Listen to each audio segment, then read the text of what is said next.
How many of you out there believe that? Wow, there's literally a few of you that believe that. I thought all of you would say, nope, calling out the bull.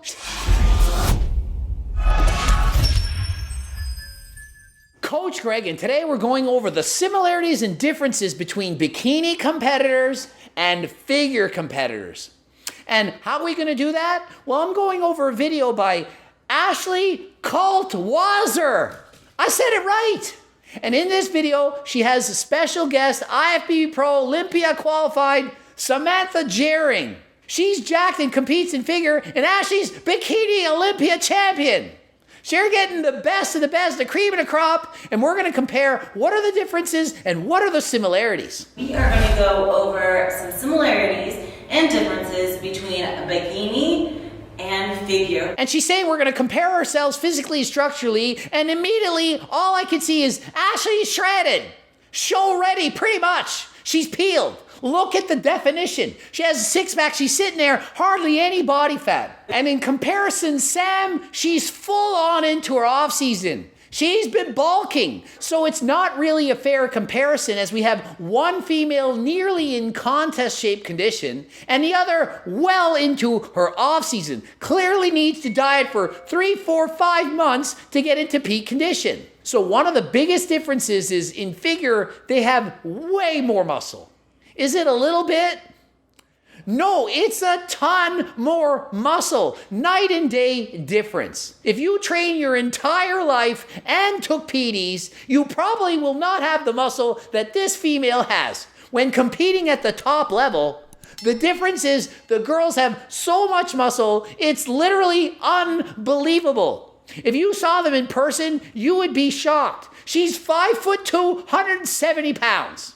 So when you think figure competitor, think they are extremely jacked. Before we start, we are in different stages of prep. I'm about a month out from show, and you're, what, 20 weeks out, you said? Yeah, definitely not a month. So that's an understatement. Ashley's literally 4 weeks out, and Samantha, 20 weeks out. That's 5 months. So clearly one has a lot more body fat to lose. So when they're stage ready, what you can immediately see is they're both shredded. They're both extremely lean. If you saw a female bikini competitor on show day and you saw them at the beach, you would say, oh my goodness, I can't believe how lean she is. You wouldn't be saying, oh, I wish I looked like that. You'd be saying, oh my goodness, I can't believe people look like that. My stage weight is about 119 pounds. My off-season weight is about 130-ish, and I'm 5 foot 5 inches. In comparison, Ashley's 130 pounds off season, 119 at contest time. Do you know why? Because she's not bulking and cutting the way that most people are. She doesn't bulk up and get fat in the off season. She goes from 119 and that's dehydrated and watching what she eats. They don't eat a bunch of food and go on stage. That's a slightly dehydrated body and she only loses 11 pounds. Which sounds healthier? Having to lose 28 pounds or having to lose 11? I'm telling you, if you bulk up too much in the off season, it makes it that much more difficult to diet down.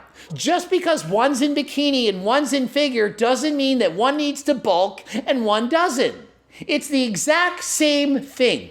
What works to put on muscle and diet for a bikini competitor is the exact same thing that will work to put on muscle and diet for a figure competitor. So off season I'd be at about 5,000 something calories. By the end of prep, I'm typically at about 2,100, 200-ish. Yeah. How many of you out there believe that?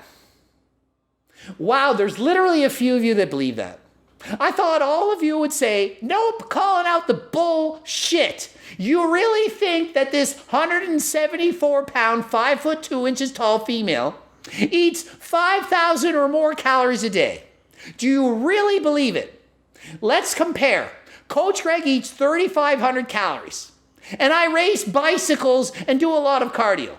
Johnny Shreve, 235 pounds of muscle, 3,000 calories is how much he's been eating. At once, he was bulking on a lot of food. He was bulking to get super massive, over 260 pounds. Do you know how much calories he had? 4,500. So you really think she's out eating Coach Greg and Johnny? What about Brandon Harding and Chris Bumstead? 4,500 calories a day off season. So you tell me this female who competes in figure out-eats Coach Greg, Johnny Shreve, Chris Bumstead, and Brandon Harding? Do you believe that? I don't believe you. I don't believe a word of it. But let's assume it's true. Let's say there's a 1 in a billion chance that she does this. Maybe she does. Maybe. Should she be eating 5,000 calories a day in the off season and then eating 2,100 calories to diet?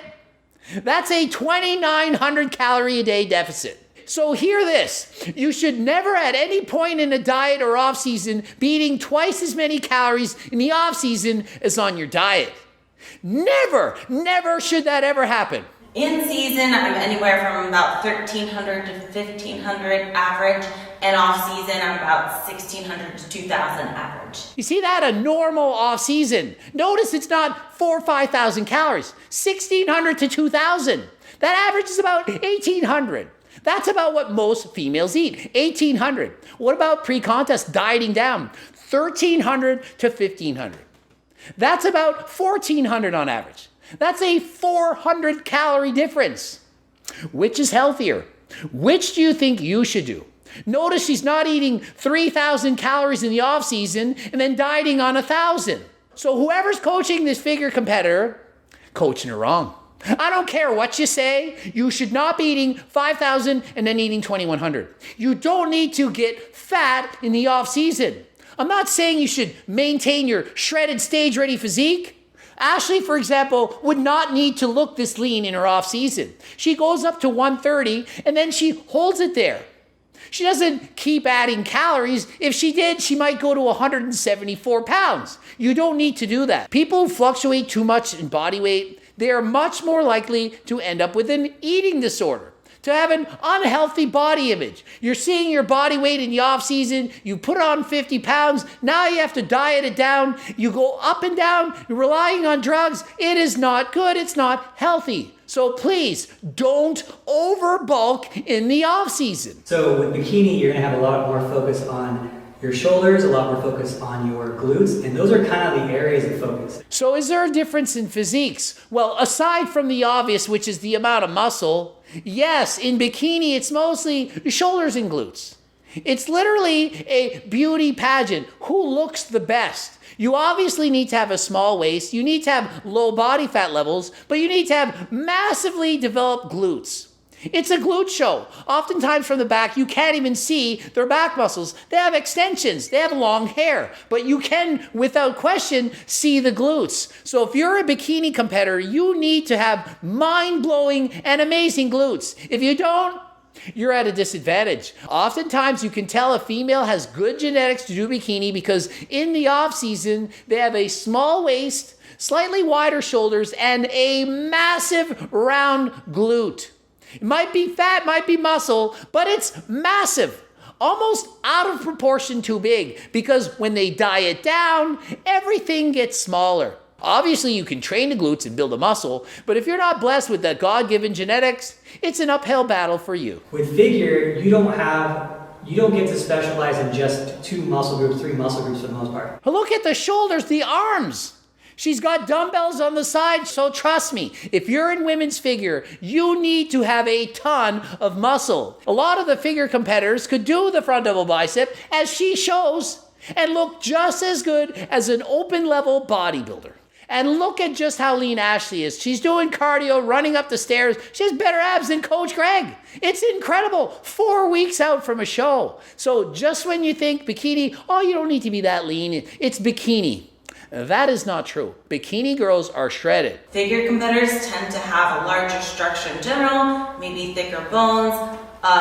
They will typically have a wider clavicle. And a lot of you think that I'm wrong about this, but guess what? Bikini competitors are more often ectomorphs. Their bone structures are smaller. They're smaller.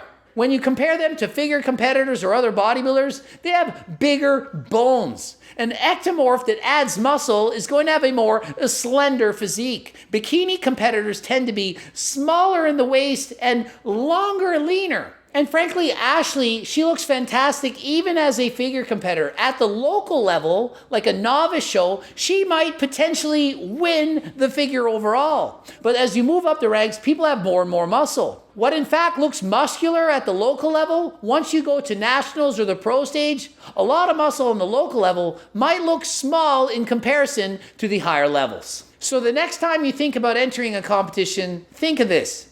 Are you ready to diet harder than last time? Competitions favor being extremely lean, beyond what's being healthy. It's not a realistic look that you can maintain for the rest of your life. This is a temporary look that people chose to do for a brief period of time during the year. It's not a healthy weight. When the competition's over, you need to be ready to gain weight. You will not look like this year round. It is not realistic nor healthy to try to do so. Ending it here. GregDoucette.com for coaching. Greg Doucette IP Pro. Bloops over there. Watch one of those. Follow me on the gram to talk. Buy my freaking cookbooks, training book, coaching plans. And until next time, I am out. That's why I went. Nope, I'm not done. Nope.